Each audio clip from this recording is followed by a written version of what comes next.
Congratulations on an excellent event to date. I suppose this is hopefully an enjoyable way to finish off today. You can relax, put your feet up and enjoy 10 minutes or so of Minecraft. Nice way to finish off. So I'll just start off by introducing myself. My name is David Comiskey from Ulster University, Senior Lecturer in Architectural Technology, and I'm also presenting on behalf of Mark McKeon and Timothy Haggerty. So first of all, a show of hands, who in the room has heard tell of Minecraft, or have kids maybe that play Minecraft? Okay, yeah, so I was expecting that. And has anybody heard tell of BIMcraft, or an initiative that we're trying to get into the schools? Okay, so a few people, that's not a bad start actually. All I'm going to do today is provide about 5 minutes or so of a bit of background, a bit of context to what we're doing, and then hopefully roll into a live demo. So what could possibly go wrong? I should have went to the bar before I tried this out, probably, but just a couple of minutes. And the reason why we started this initiative, I suppose about 12 months or so ago, we were looking at the headlines in some of the papers and some of the social media outlets talking about the projected skills shortage in the sector. And myself and two colleagues just thought, is there anything we could do even locally just to try and get more kids and get more girls even involved or interested in construction? Everybody in this room and myself, I'm excited by the digital technology, the potential going forward, and we wanted to try and do something to get the kids to realise that as well. I suppose more recently the Farmer Review talked about a more digitally enabled world. So again, that's what we're trying to achieve essentially. And we started to look at different avenues, and one of those that came to light very, very quickly was Minecraft, and trying to tap into the potential that there is. So the number of users worldwide is exceptionally large. All kids seem to love it. So we thought, right, is there something here we could do to try and tap into that? Again, there have been some articles that link construction, BIM in a loose terms to Minecraft. So we thought, yeah, it's definitely something that was worth pursuing. Again, in the social media outlets, LinkedIn articles, you have numerous Twitter articles, websites talking about the link between the real world and Minecraft. And I think the image that you can see up there, there's an image of a real world town in Sweden that was modelled in Minecraft. That's the image below it, and they used that as an engagement, a town planning exercise where the individuals in the town came along and developed buildings as to what they were going to develop in that town, and the people in that town then had their feedback, and it worked really, really well. So we thought that could be potentially something we could link into. And as I said, especially with the popularity of the game, as evidenced by the number of hands that went up when I asked the question. So, as I said at the start, it's a bit of a loose overlap with BIM, but in terms of Minecraft, it's a collaborative working environment. The kids can play in teams, locally, nationally, internationally. I suppose what we looked at the game was, yes, it was very good for designing buildings, but there was no real intelligence there. So the kids had infinite resources. They could go in and build as many houses as they want, knock it down as many times as they want. It wasn't very real life. So we wanted to maybe try and tailor that more towards what would happen on a construction project. There's numerous other possibilities here with virtual, augmented reality, 3D mindset, but I'll come on to that maybe towards the end. In terms of what you can do in Minecraft, whenever we started off, I hadn't a clue anything about it. I just thought, I seen some of my nieces playing it, and I thought it was a wee bit gimmicky. I wasn't that overly sold on it, to be honest, at the start. Shouldn't be saying that, but at least I'm honest. But whenever you actually go in and see some of the scale of the projects that have been built in it, it actually does blow you away, and the level of detail and complexity in some of them as well. So you'll recognise some of these schemes. This is a really good building of the City Hall in Belfast that was developed. Again, the level of detail in that is amazing. There's a really good video talking about that. For any Liverpool supporters, you can go in and get a Minecraft version of Anfield or Old Trafford or wherever you want, I suppose. A bit more closer to home, the Aviva Stadium as well. You can go in and develop pretty realistic stadium designs. And for those kids that aren't interested in maybe stadium, you can build very large walls in countries if you want to as well. So there you go, Alan. The next president of the US is now featured at a CEDA event, so you can't get better than that. Just very quickly before I do the demo, in Northern Ireland, OSA and I have mapped the whole region, if you like. So this is a shot from Rostrevor. And the kids can actually go in, find their school, find their town. Now there's no buildings in it, it's just the map, but they can go in and actually build on the site. So we're getting to a really, really high level and something the kids really do engage with. Ourselves, we have been promoting this for about 6 months now, and we have promoted it at Digital Construction Week. It was mentioned at a BIM Level 3 conference in Manchester in June time with a really popular BIM Plus article. Engineering.com in the States featured us, over 10,000 views. It was mentioned on a radio station in the States. So it's really, really starting to gain momentum. And back in Northern Ireland, the CCEA, who have a GCSE in construction, are also talking to us about maybe trying to integrate it into the curriculum in some format. International profile now, with people from all over the world really just asking us about this. When can it be rolled out? Can they use it? Can they engage with it? So it is gaining momentum big time. And before I just go on to the actual presentation, what we have done to date is develop a pilot, if you like. Now it is to a pretty decent level, but before we roll it out in the schools, we want to develop it a bit more. We're developing an iBook to go along with it, so that whenever the kids are playing this, they're actually learning a bit about the construction industry, how buildings are developed.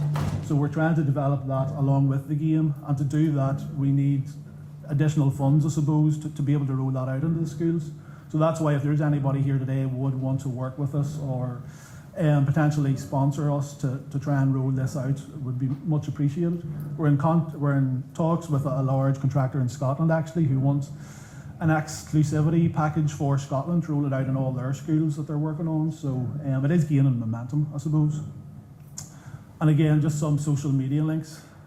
So at this stage, the best thing to do is just do a quick demo. Hopefully this will work and give you a feel for the actual game.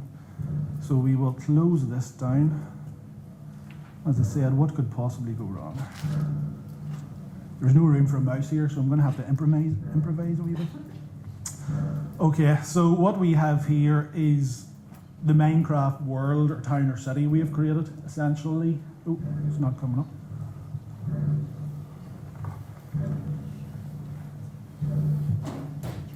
Close down the PowerPoint and maybe that will work.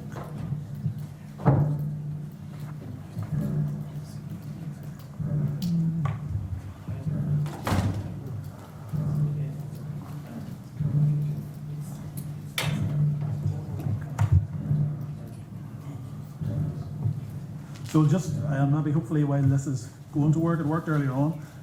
We've developed a basic town or city. That's it. Great, thanks. And the idea behind this is we'll develop a number of projects for the primary school kids. So we'd maybe ask them to build a school or design a school or a house or something basic. Within this Minecraft world, we have got 3 different sites. So we'll just very quickly scroll through this. So you can see one down there on the right-hand side with some plant in it. You have a nightclub here, which probably after the awards tonight, a few of you guys will be hitting, but we'll leave that for the minute.